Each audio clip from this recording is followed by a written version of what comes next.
Concentration ये कितना important हो सकता है। मैं एक वाकया बताता हूँ, वहाँ से आप थोड़ा कुछ महसूस कर पाएंगे, समझ पाएंगे कि कितना इम्पॉर्टेंट हो सकता है। विवेकानंद जी से एक बार पूछा गया कि एक सक्सेसफुल इंसान और एक ऑर्डिनरी परफॉर्मर के बीच में क्या डिफरेंस है। मतलब एक ऐसा आदमी जो बहुत सक्सेसफुल है लाइफ में, एकेडमिक लाइफ हो या फिर प्रोफेशनल हो, और एक बहुत ऑर्डिनरी परफॉर्मर है, क्या डिफरेंस हो सकता है अगर एक लाइन में बताना हो। तो उन्होंने कहा degree of concentration. Degree of concentration, ये बात सुन के हजम करना थोड़ा मुश्किल है, क्योंकि बहुत सारी चीज़ें, इंटेलिजेंस, कितना ज़्यादा इंटेलिजेंट है बंदा, कितना मेहनती है, कितना हार्ड वर्किंग है, बहुत सारी चीज़ें आती है। Only degree of concentration is the deciding factor. वो एक सिग्निफिकेंट डिफरेंस लेके आता है। क्यों, इस पे बात करेंगे आज हम लोग, और कॉन्सेंट्रेशन का इंपॉर्टेंस समझ पाएंगे। फिर हम धीमे धीमे सीखेंगे कि कैसे हम लेवल ऑफ कॉन्सेंट्रेशन को बढ़ा पाएँ, उसकी क्वालिटी बेहतर कर पाएँ। ठीक है, तो फिलहाल मैं अभी बता दूं कि अभी मैं इधर हूँ हिमाचल प्रदेश में, तो यहाँ पे रहते हम, और ये जो नीचे दिख रहा है, ठीक है, यहाँ पे रहते हो। ये दो जगह है जहाँ पे हम आते जाते रहते हैं। तो अगले 20-25 दिन तक मैं इधर ही हूँ, है ना। तो बहुत सारी बातें करेंगे, ऐसे ही माहौल में करेंगे, तो शायद थोड़ा मतलब मेरे लिए पॉजिटिव इम्पैक्ट वाला मामला रहेगा, है ना। ठीक है, तो चलिए हम कॉन्सेंट्रेशन वाली बात को आगे बढ़ाते हैं। मैं थोड़ा टेक्निकल पॉइंट पे पहुँचता हूँ और वहाँ से देखते हैं, और मैं आपको समझाने की कोशिश करता हूँ। अगर आप अपनी बात करो या किसी भी इंसान की बात करो, तो क्या है, बहुत सारी चीज़ें मिली, हाथ है, पैर है, सब कुछ है, ब्रेन है, भगवान ने दिमाग दिया है। और उसके बारे में कुछ चीज़ें हैं बायो में जो लिखी गई हैं, और है भी कि दिमाग का बहुत कम पार्ट यूज़ करता है इंसान, अराउंड 3% 4%, एग्जैक्टली मुझे याद नहीं है, लेकिन बहुत कम पार्ट। ठीक है, बहुत अच्छी बात है, बहुत खुश होने की ज़रूरत भी है कि भाई इतना दिमाग दिया भगवान ने, लेकिन बहुत कम यूज़ करके हम इतना कुछ अचीव कर रहे हैं। ठीक है, लेकिन एक रिस्ट्रिक्शन लगाई हुई है, कॉग्निटिव कैपेसिटी लिमिटेड रखी है।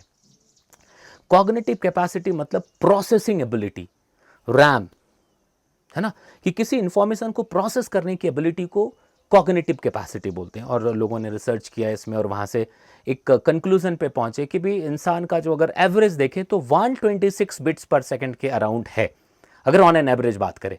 तो ये कंप्यूटर वाले लोग समझ गए कि 120 बिट्स पर सेकंड का मतलब क्या हुआ। मतलब वैसे मैं समझाऊं कि अगर मैं अभी आपसे बात कर रहा हूँ, एक साथ 3 टीवी लगा दो, 3 लोग आपसे बात करना शुरू कर लें, तो हम में से किसी की बात को प्रोसेस नहीं कर पाएंगे। सुनेंगे जो हम कह रहे हैं, हम मैं जो कह रहा हूँ वो सुनेंगे, हमारे मित्र जो भी कह रहे हैं वो भी सुनेंगे, लेकिन शायद ही आप कोई भी इंफॉर्मेशन को प्रोसेस कर पाएगा आपका दिमाग। तो वो कॉग्निटिव कैपेसिटी है, और वो लिमिटेड है।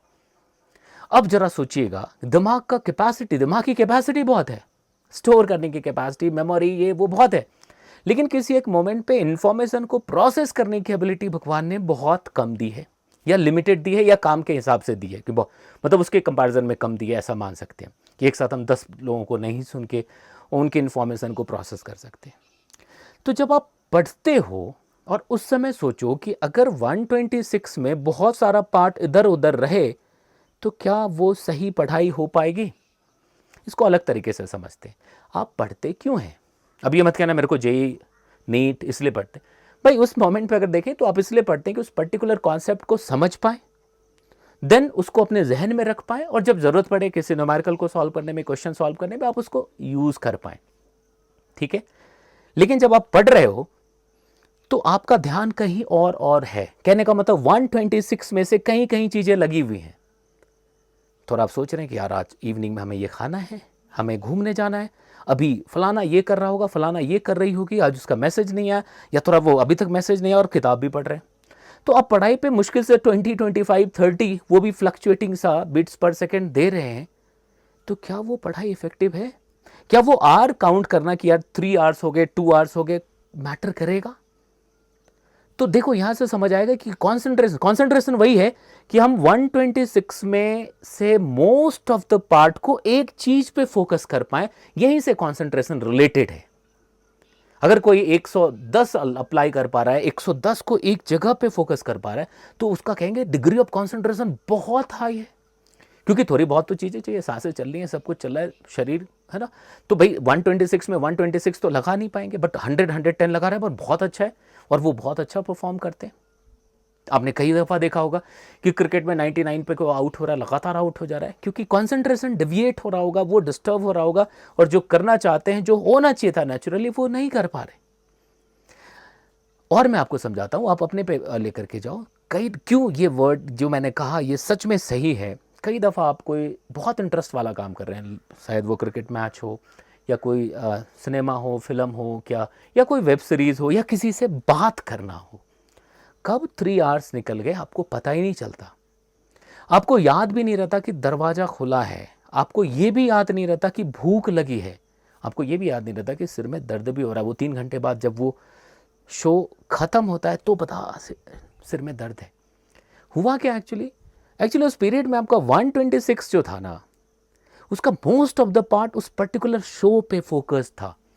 तो हमें ये सोचने का मौका ही नहीं मिला, समझने का हमारे को मौका ही नहीं मिला कि भूख भी लगी है। ठीक है, तो आप समझ रहे हैं कॉन्सेंट्रेशन का पावर क्या हो सकता है।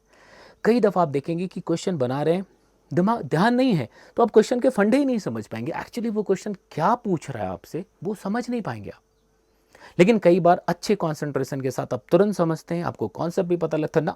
एनएलएम से काम नहीं बनेगा, यहाँ पे हम वर्क एनर्जी थ्योरम लगानी और अब तुरंत लगाते हैं, आंसर तक पहुँचते हैं, खुश होते हैं।